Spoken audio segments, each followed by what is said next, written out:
बहनों, अब हम आपको जवाहर तारामंडल की इस अति आधुनिकतम डिजिटल टेक्नोलॉजी की सहायता से सौर मंडल की अद्भुत यात्रा कराएंगे और उनसे जुड़ी आश्चर्यजनक जानकारियां भी आपको देंगे।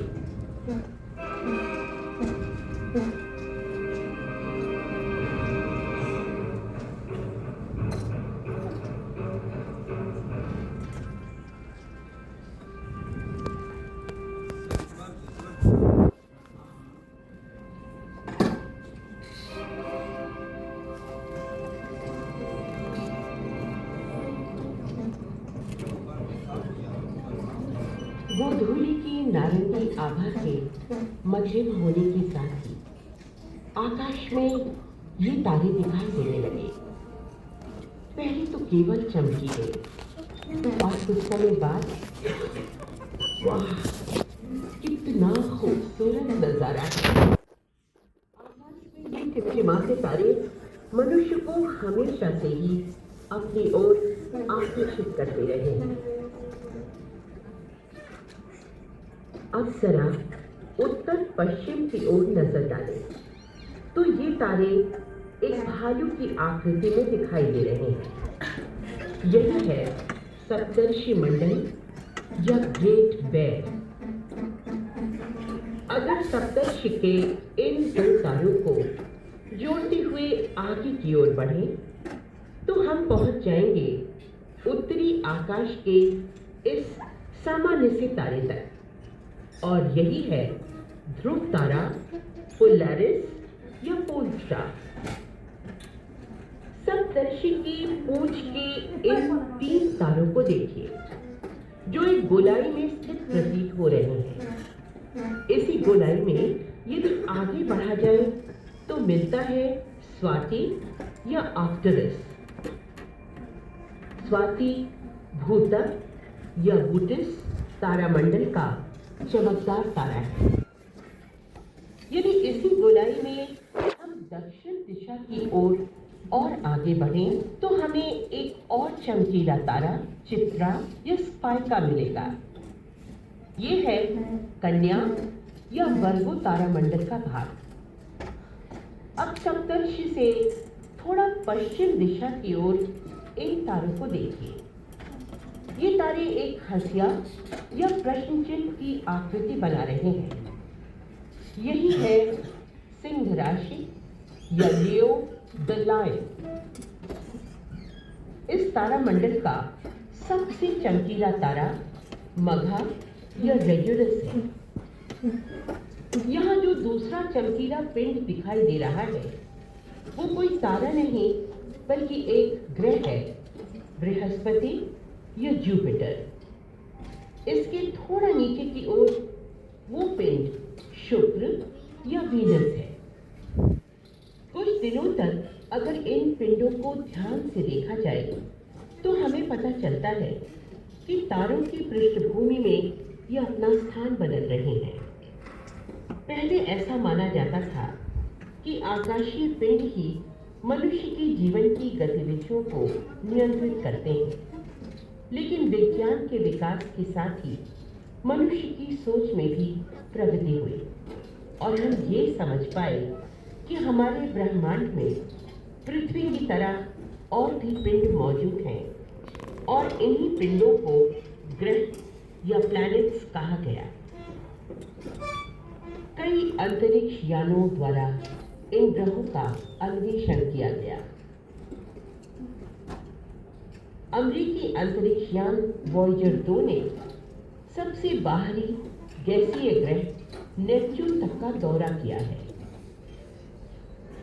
14 जुलाई 2015 में न्यू होराइजन अंतरिक्ष यान ने पिछले 10 वर्षों में 5 अरब किलोमीटर दूर का सफर तय करके सबसे दूर के बौने ग्रह प्लूटो को भी पार कर लिया है। भाइयों और बहनों, आइए इन रहस्यमय ग्रहों की खोज खबर लेने एक काल्पनिक रोमांचकारी अंतरिक्ष यात्रा में चले। क्या आप इस अनोखी उड़ान के लिए तैयार हैं?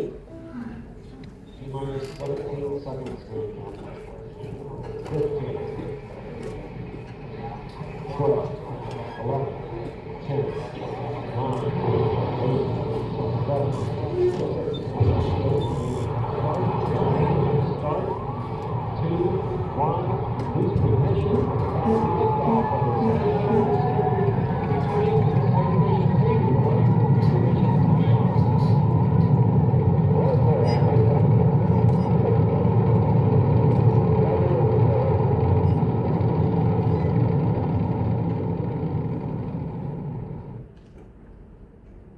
हम पृथ्वी को पार करते हुए कई हजार किलोमीटर दूर पहुंच गए। आइए अब हम अपने घर की एक आखिरी झलक ले लें।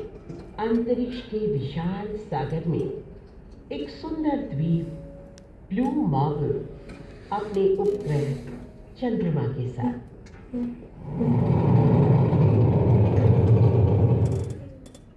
प्रेम व सौंदर्य की देवी के रूप में अपनी पहचान बनाने वाले ग्रह शुक्र से अब हम बस कुछ ही दूर है। आकार में ये पृथ्वी से थोड़ा छोटा, परंतु मूल रूप से अलग है। कार्बन डाइऑक्साइड का अति सघन वायुमंडल और उसके ऊपर छाए सल्फ्यूरिक एसिड के बादल हमारे लिए इसे और भी रहस्यमय बना देते हैं। इस पर पड़ने वाला सूर्य प्रकाश का कुछ भाग सतह तक पहुंचकर इसे गर्म कर देता है, परंतु सतह से उत्सर्जित ऊष्मा को कार्बन डाइऑक्साइड का सघन वायुमंडल और सल्फ्यूरिक एसिड के बादल अंदर ही कैद कर लेते हैं। इसी कारण तापमान बढ़कर 450 डिग्री सेंटीग्रेड तक पहुंच जाता है। ये सौर परिवार का सबसे गर्म ग्रह है और भयभीत करने वाली बात यह है कि यहाँ पर सल्फ्यूरिक एसिड की वर्षा होती है। लेकिन घबराइए नहीं, क्योंकि ये अम्ल की खतरनाक बूंदें ग्रह की सतह में पहुंचने से पहले ही वाष्पित हो जाती हैं। उफ, कैसी नारकीय दुनिया है ये।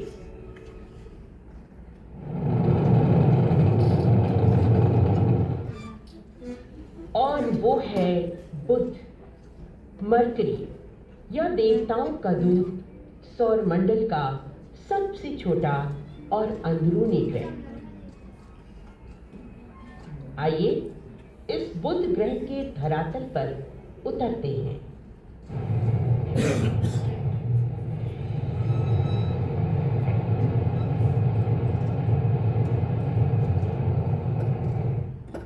जरा इन गड्ढों को देखिए। हमारे चंद्रमा के समान एक निराली दुनिया। दिन के समय का तापमान उबलते पानी के तापमान का 4 गुना रहता है, लगभग 400 डिग्री सेंटीग्रेड, जिस पर सीसा भी पिघल जाए। परंतु रात्रि का तापमान गिरकर 0 से 180 डिग्री सेंटीग्रेड नीचे तक पहुंच जाता है। बहुत अधिक ठंड हमारे रेफ्रिजरेटर के फ्रीजर के तापमान से भी कम। और ऐसा इसलिए होता है क्योंकि वहाँ वायुमंडल नहीं है। सौर परिवार की एक आश्चर्यजनक दुनिया, एक ओर इतना गर्म, दूसरी ओर इतना ठंडा। बुध ग्रह के ध्रुवीय भाग, जहाँ पर सूर्य का प्रकाश नहीं पड़ता, वहाँ जमी हुई अवस्था में शुद्ध जल मौजूद है, जो जीवन के लिए सहायक सिद्ध हो सकता है।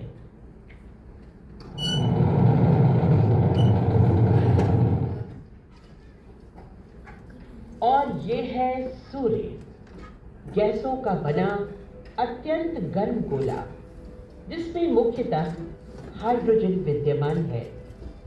सतह का तापमान लगभग 6000 डिग्री सेंटीग्रेड के करीब रहता है। ये पृथ्वी से कई लाख गुना बड़ा सौर परिवार का सबसे भारी वो बड़ा पिंड है।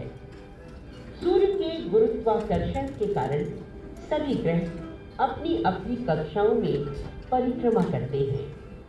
ये एक औसत दर्जे का तारा है, रात में दिखाई देने वाले तारों के समान। क्योंकि हमारे बहुत निकट है, इसलिए अधिक बड़ा व प्रकाशमान दिखाई देता है। इसे दिन का तारा भी कहते हैं। आप इन सौर ज्वालाओं या सोलर प्रोमिनेंसेस को देखें, जो अंतरिक्ष में कई हजार किलोमीटर तक तीव्र गति से सौर पदार्थ फैला रही हैं। आप इन धब्बों को देख रहे हैं, जो पृथ्वी की अपेक्षा आकार में बहुत बड़े हैं। ये धब्बे सूर्य की सतह के कम तापमान वाले भाग हैं। ये लगभग 4000 डिग्री सेंटीग्रेड। जीवित रहने के लिए ये बहुत ही गर्म स्थान है। चलिए अब हम उन ग्रहों की ओर चलते हैं जो पृथ्वी से बहुत दूर हैं।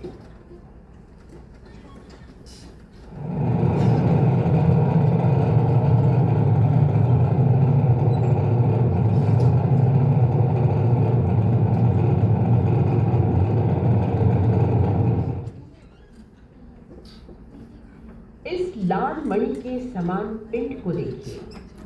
ये है युद्ध का देवता या मंगल ग्रह। इस ग्रह के और निकट पहुंचने पर बर्फ की टोपी, विशाल ज्वालामुखी और सूखे नलीतल देख सकते हैं।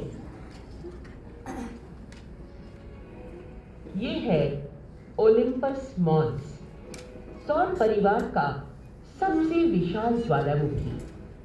इसकी ऊंचाई माउंट एवरेस्ट से 3 गुना अधिक है।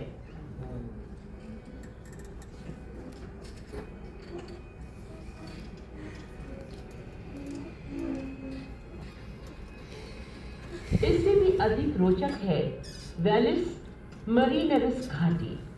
ये घाटी 4000 किलोमीटर से भी अधिक लंबी और 8 किलोमीटर गहरी है। वाह, मन को लुभाने वाला दृश्य। अंतरिक्ष यानों द्वारा मंगल पर बहुत सी नदियां और सहायक नदीतल खोजे गए हैं। पानी बहने से बने कटाव के भी पुख्ता सबूत मिलते हैं। पृथ्वी के समान मंगल की अक्ष भी झुकी हुई है। इस झुकाव के कारण ही मौसम में परिवर्तन आता है। ग्रीष्म ऋतु में अत्यधिक धूल भरे तूफान कई कई दिनों तक चलते रहते हैं।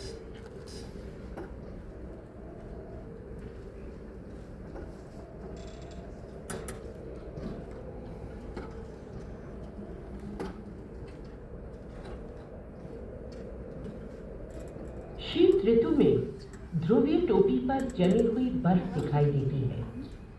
विरल कार्बन डाइऑक्साइड का वायुमंडल है यहाँ। तापमान हमेशा 0 डिग्री सेंटीग्रेड से नीचे रहता है।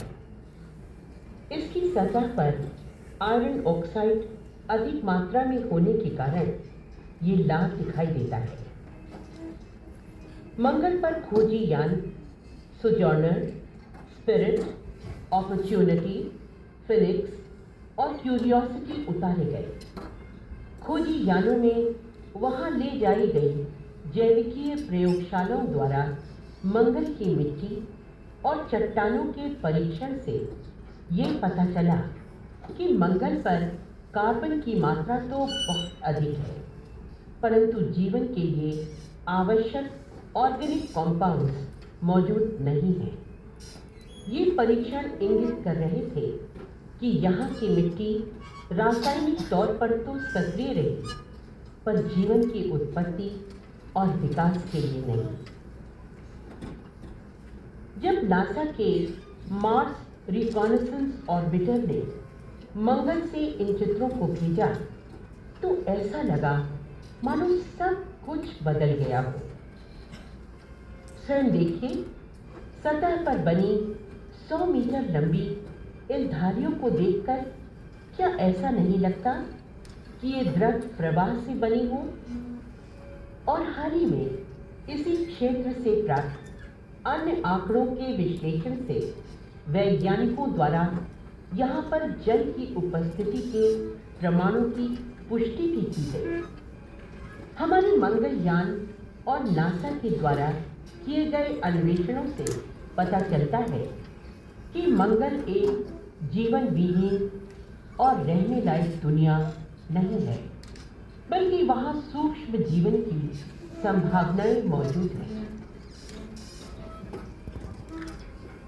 मंगल के दो उपग्रह डिमास और फोबोस, जिन्हें ग्रीक देवताओं भय व आतंक के नाम से जाना जाता है, ऐसा आभास होता है कि ये बेडौल उपग्रह लघु ग्रह पट्टी या एस्टेरॉयड बेल्ट से कैद किए गए हैं।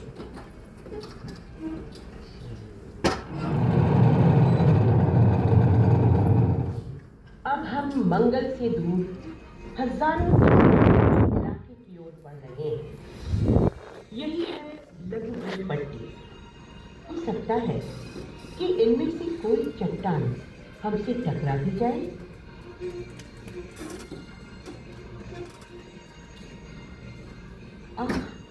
हम भाग्यशाली हैं कि इन चट्टानों से बचकर निकल आए।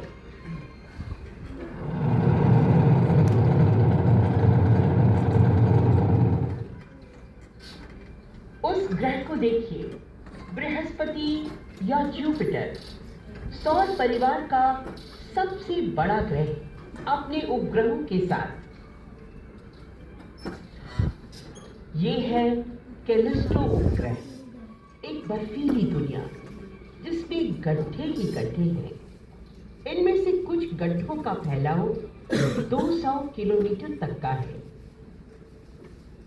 ये है गैनीमीड, उपग्रहों का राजा, सौर परिवार का सबसे बड़ा उपग्रह, यानी हमारे चंद्रमा से भी आकार में 1.5 गुना बड़ा। इसकी सतह में उपस्थित गड्ढे बुध ग्रह के गड्ढों के समान प्रतीत होते हैं। यूरोपा, ब्रह्मांड की एक सुंदर बिलियर्ड्स गेंद। इसकी सतह पर कहीं तो दरारों का जाल नजर आता है, तो कहीं पूरा सपाट क्षेत्र है। आईओ, आश्चर्यजनक, ये बृहस्पति का सबसे निकट का उपग्रह, छोटा लेकिन सक्रिय। प्रकाश की इस नीली किरण को देखिए। ये ज्वालामुखी से निकलने वाला लावा है जो कई 100 किलोमीटर की ऊंचाई तक जाता है।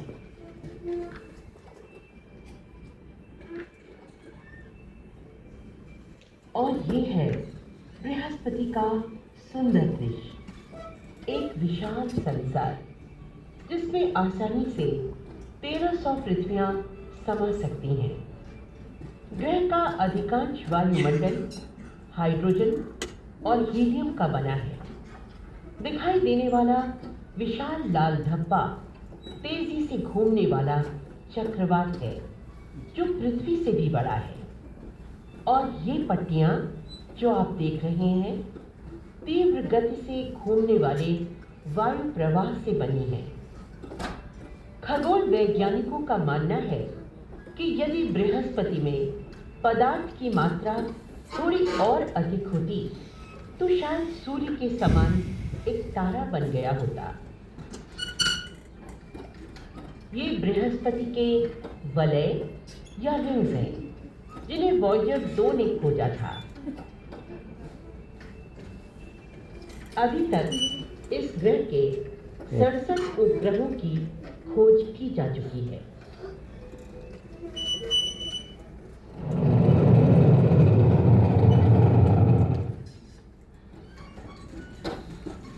और ये है बलियों का राजा शनि ग्रह या सैटर्न। सुंदर दिखाई देने वाला यह ग्रह इतना हल्का है कि अगर इसे किसी पानी से भरे टब में रखा जाए तो हमें ये गुब्बारे के समान तैरता दिखाई देगा, क्योंकि इस ग्रह का घनत्व बहुत कम है, 0.7, यानी पानी के घनत्व से भी कम। अब हम सुंदर ग्रह और उसके लुभावने वलय की ओर बढ़ रहे हैं। पृथ्वी से इन वलयों को हम एक साधारण दूरबीन की मदद से भी देख सकते हैं। ये वलय पानी के बर्फ के छोटे बड़े टुकड़ों से मिलकर बने हैं, जिनका आकार कुछ सेंटीमीटर से लेकर कई किलोमीटर तक होता है। हर टुकड़ा स्वतंत्र रूप से शनि ग्रह की परिक्रमा करता है। वलयों का फैलाव 3 लाख किलोमीटर तक का है और चौड़ाई में 1 किलोमीटर से भी कम। शनि के अब तक 62 उपग्रह ज्ञात हैं। टाइटन शनि ग्रह का सबसे बड़ा चंद्रमा है। इसका वायुमंडल अधिकांश नाइट्रोजन से बना है, हमारी पृथ्वी के वायुमंडल के समान। खगोल वैज्ञानिक ये मानते हैं कि टाइटन के वायुमंडल के नीचे द्रव मीथेन की नदियां मौजूद हैं। ये ठंडी जमी हुई दुनिया है। क्या टाइटन पर जीवन विकसित हो सकता है? अरबों वर्षों बाद सूर्य एक लाल दैत्य तारा बन जाएगा और पृथ्वी को निगल लेगा। उस समय टाइटन की स्थिति पृथ्वी के समान होगी और वहां जीवन